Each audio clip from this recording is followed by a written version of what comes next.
Neste vídeo vamos fazer um resumo do conhecimento existente sobre cor, um pequeno histórico com as principais pesquisas e a sua contribuição para a compreensão deste fenômeno fisiológico de caráter subjetivo e individual que está presente nas nossas vidas e cuja compreensão é tão importante para a realização das obras de arte. Falaremos sobre teorias e aplicações práticas do conhecimento no nosso cotidiano.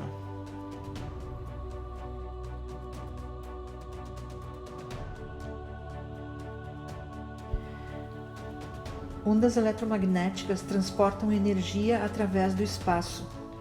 A luz é a parte visível destas ondas que permeiam o universo. É o comprimento de onda situado no intervalo dentro do qual o olho humano é a ela sensível. Entre 380 e 780 nanômetros, ou seja, milionésimos de milímetro ou bilionésimos de metro. O nanômetro é a medida frequentemente usada para a medição de comprimentos de ondas eletromagnéticas.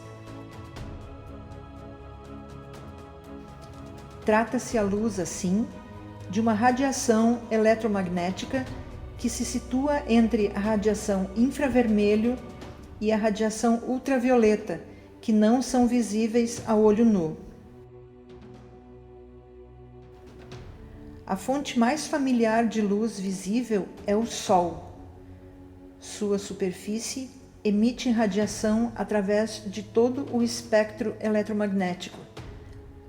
Sua radiação mais intensa está na região que definimos como visível, e a intensidade radiante do Sol, que tem valor de pico, num comprimento de onda cerca de 550 nanômetros, é o amarelo.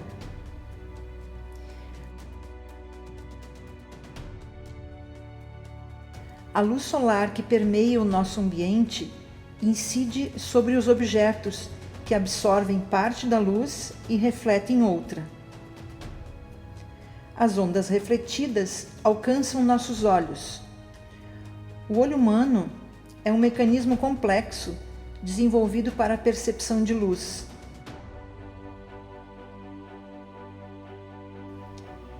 É composto basicamente por uma lente e uma superfície fotossensível dentro de uma câmara que pode ser grosseiramente comparada a uma máquina fotográfica.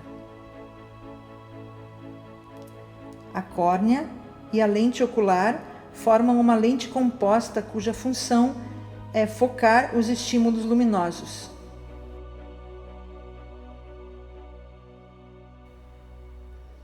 A íris, parte externa colorida, comanda a abertura e o fechamento da pupila, como se fosse um diafragma.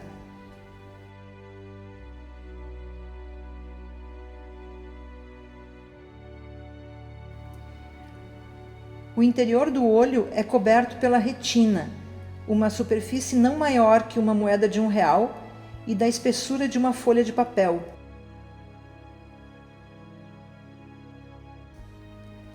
Neste ponto do processo da visão, o olho deixa de se assemelhar a uma máquina fotográfica e passa a agir como um scanner. A retina é composta por milhões de células altamente especializadas que captam e processam a informação visual a ser interpretada pelo cérebro.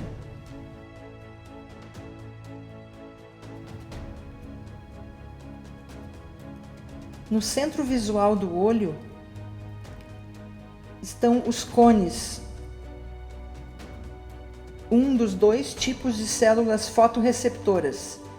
O outro tipo, o bastonete, se espalha pelo resto da retina. Os cones são responsáveis pela captação da informação luminosa vinda da luz do dia, ou seja, pela percepção das cores.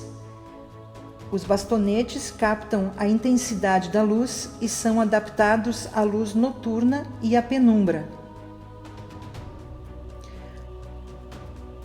A cor é como o cérebro interpreta os sinais eletronervosos vindos do olho, resultantes da reemissão da luz vinda de um objeto que foi emitida por uma fonte luminosa por meio de ondas eletromagnéticas e que corresponde à parte do espectro eletromagnético que é visível. Portanto, a cor é uma característica da luz e não do objeto.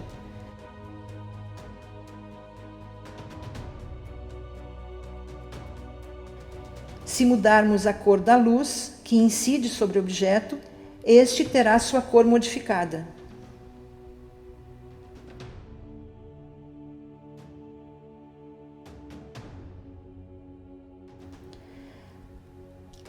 A mais antiga teoria sobre cores que se tem notícia é de autoria do filósofo grego Aristóteles.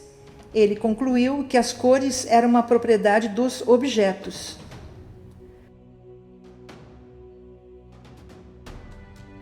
O poeta medieval Plínio, certa vez, teorizou que as cores básicas seriam o vermelho vivo, o ametista e uma outra que chamou de conchífera. O amarelo foi excluído desta lista por estar associado a mulheres, pois era usada no véu nupcial.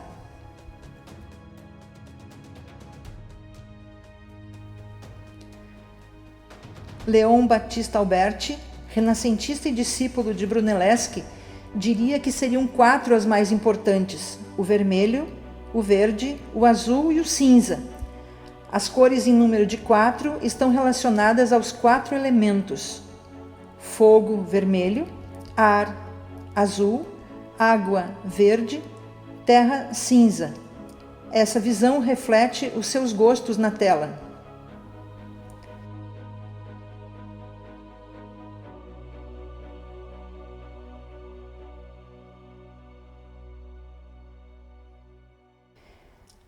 Leonardo da Vinci se oporia a Aristóteles ao afirmar que a cor não era uma propriedade dos objetos, mas da luz. Havia uma concordância ao afirmar que todas as outras cores poderiam se formar a partir do vermelho, verde, azul e amarelo. Afirma ainda que o branco e o preto não são cores, mas extremos da luz.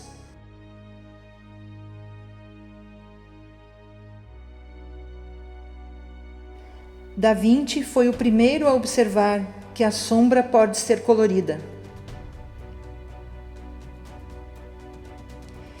Em 1720, o artista alemão Jacob Christoph Leblond escreveu que a pintura pode representar todos os objetos visíveis com 3 cores: amarelo, vermelho e azul.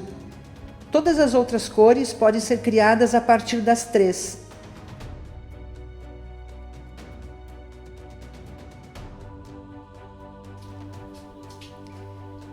O físico inglês Isaac Newton, em 1642 a 1727, realizou vários experimentos ao longo dos anos e revolucionou o conhecimento sobre luz.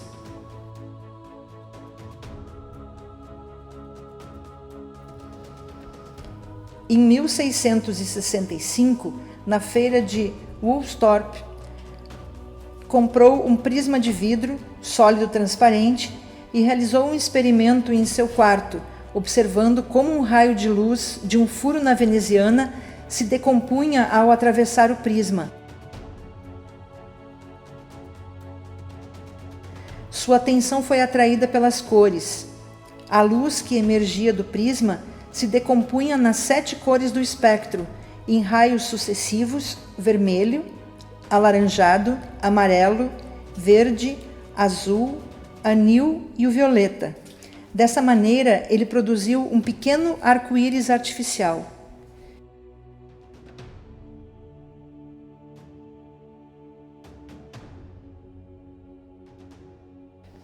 Em seguida, Newton repetiu a experiência com 2 prismas e comprovou que é possível decompor e recompor a luz branca.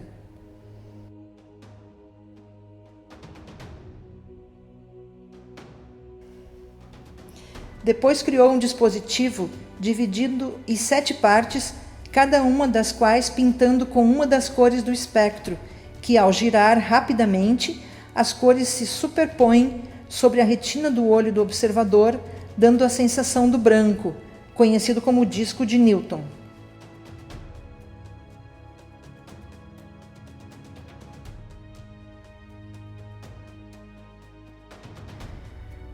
O alemão Johann Wolfgang von Goethe reformulou a teoria das cores. Foi o primeiro a ousar confrontar as ideias de Newton sobre luz e cor. Newton via as cores como um fenômeno puramente físico, envolvendo a luz que atinge objetos e penetra nossos olhos.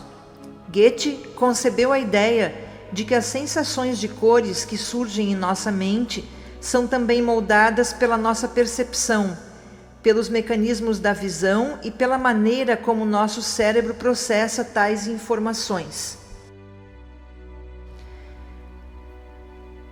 Para sustentar que as principais características das cores são a simetria e a complementaridade, Goethe propôs modificar o círculo de Newton, que possuía 7 cores sustentadas sob ângulos desiguais.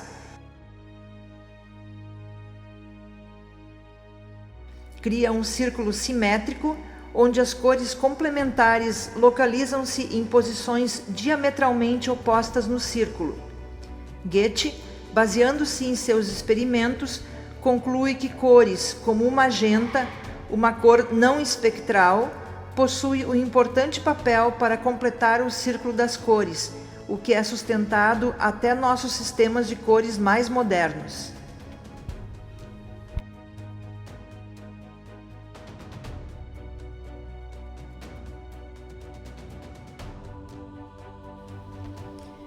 No século XVIII, baseado nos esboços de Newton, Moses Harris definiu sua roda das cores.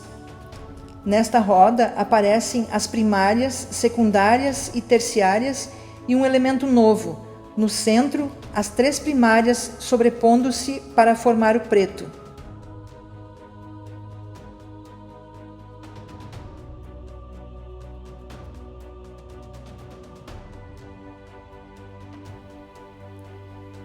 Em 1801, projetando raios luminosos de diferentes comprimentos de onda, Thomas Young reproduziu o espectro e a luz branca.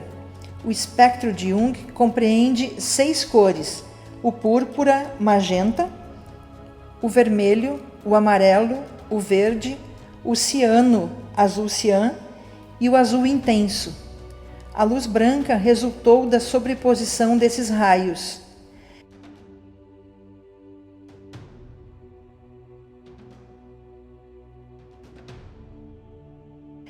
Por eliminação, Jung reduziu a 3 o número de raios luminosos, ao vermelho, ao verde e ao azul intenso, e ainda obteve pela sobreposição o branco.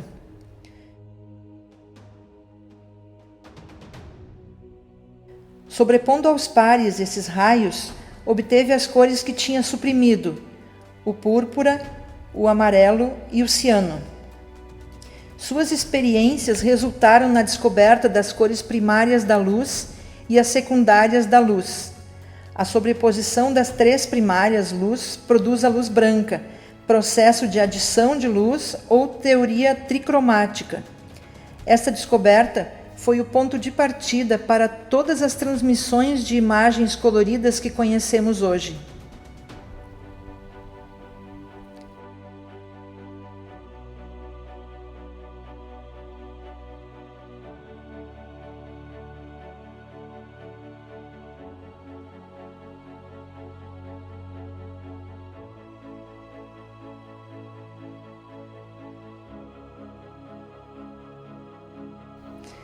Hermann von Helmholtz, médico, matemático e físico alemão, inventou o oftalmoscópio, contribuindo muito para a teoria de Jung através da ótica fisiológica.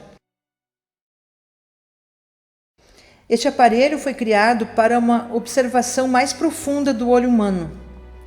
Essa teoria explica que o olho humano possui 3 tipos de cones receptores, cada qual mais sensível a um comprimento de onda, que representam as cores primárias, azul, vermelho e verde.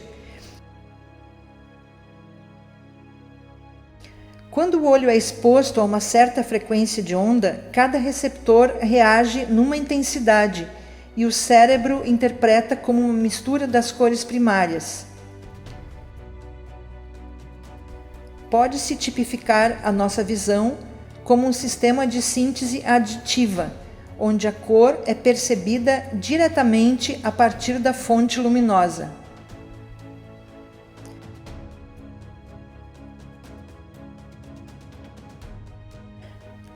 Quando queremos reproduzir cores a partir de materiais, pigmentos e tintas, temos síntese subtrativa, na qual a cor é percebida a partir do reflexo da luz sobre uma superfície. Ou seja, quando misturamos pigmentos, cada objeto absorve todos os comprimentos de ondas e reflete somente aquele que dá a sua cor, e somada a outra cor, terá as características deste outro pigmento subtraída da onda que reflete.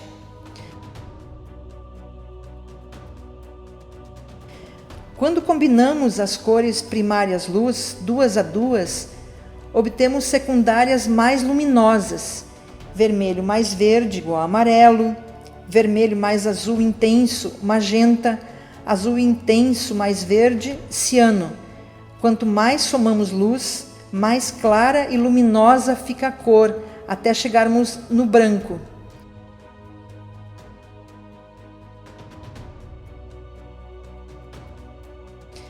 Quando usamos tintas na pintura, misturamos pigmentos, diminuímos luminosidade. Cada pigmento reflete determinado comprimento de onda e absorve os demais. Quanto mais pigmentos misturarmos, mais escuro o resultado. A combinação das primárias pigmento resulta na absorção de todas as cores, ou seja, preto ou sombra natural.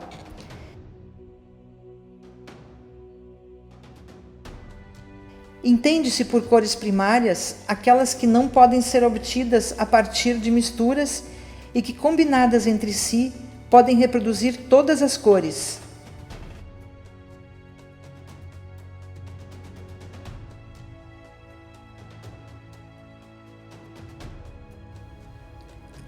O sistema clássico é utilizado em belas artes, que utiliza como cores primárias o vermelho, o azul e amarelo, conhecido também por sua sigla em inglês, RYB.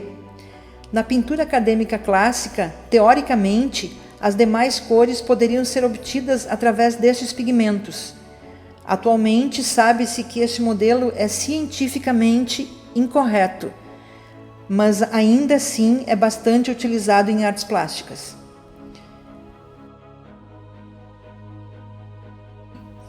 O RYB historicamente era usado porque eram muito raros os pigmentos naturais de cor ciano e magenta, daí serem substituídos, respectivamente, pelo azul e pelo vermelho.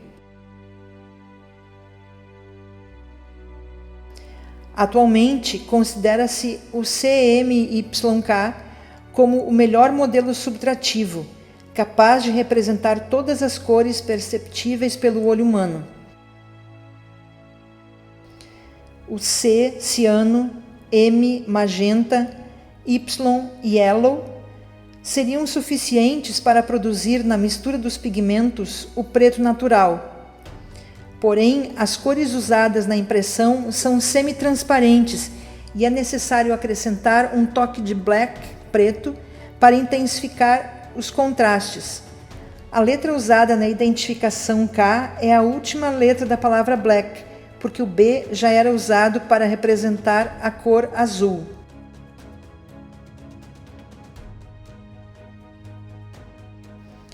Fácil de reconhecer são as cores dos cartuchos das impressoras caseiras. Na impressão colorida, para variar a quantidade de tinta transferida para o papel, é necessário um recurso denominado meio-tom. Meio-tom é a transformação das massas de cores em malhas de minúsculos pontos correspondentes a cada uma das 4 cores.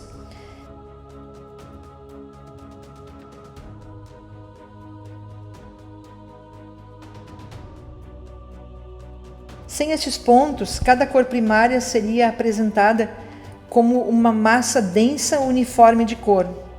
Com meios tons, é possível variar o tamanho ou a frequência dos pontos, produzindo variações percentuais nas aplicações das cores.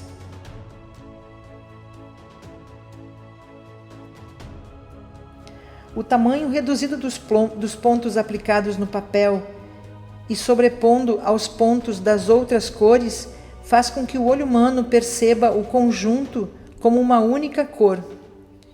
O conjunto de pontos específico de cada uma das 4 cores é costumeiramente chamado de tela ou retícula. Desta forma, com infinitas combinações de tons, é possível reproduzir todas as cores que enxergamos.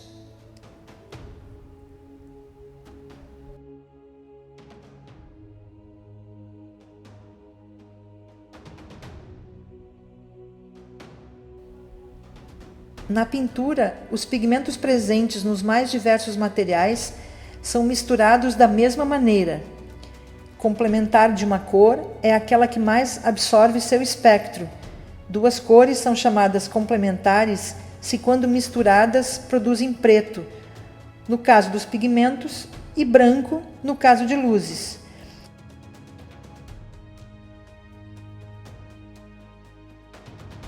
No sistema de cores mais perceptíveis, o branco está no centro do espectro e as cores complementares se situam uma ao lado oposto da outra. Vermelho e ciano, magenta, verde magenta, azul anil e amarelo. Por isso, quando fazemos a sombra no volume de um objeto, precisamos subtrair luz. Isso significa que precisamos usar a cor complementar da cor que estamos usando no objeto para obter a sombra. É o mesmo que afirmar que a sombra é composta pela soma das 3 cores primárias, pigmento, que vão resultar no preto ou sombra natural. Observamos qual a cor que falta na cor que estamos usando para que ela contenha as 3 primárias na área de sombra. Em alguns casos, esta escolha é fácil. Em outras, porém, é muito difícil estabelecer essa condição de complementar. Então podemos nos socorrer utilizando, para produzir as sombras, a complementar da luz do sol, cuja intensidade radiante tem valor de pico num comprimento de onda de cerca de 550 nanômetros, o amarelo. Assim sendo, o uso do roxo e do azul intenso pode ser uma solução prática.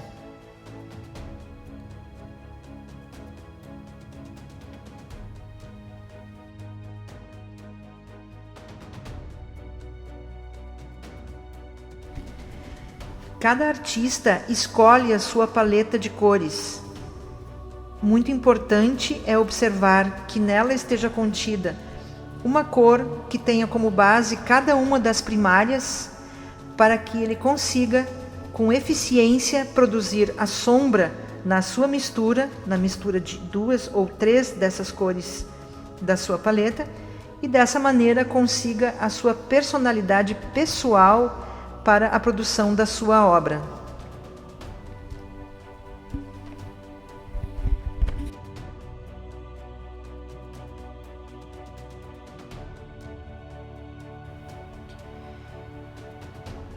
Vamos mostrar agora algumas obras de arte conhecidas para exemplificar o uso da cor na sombra.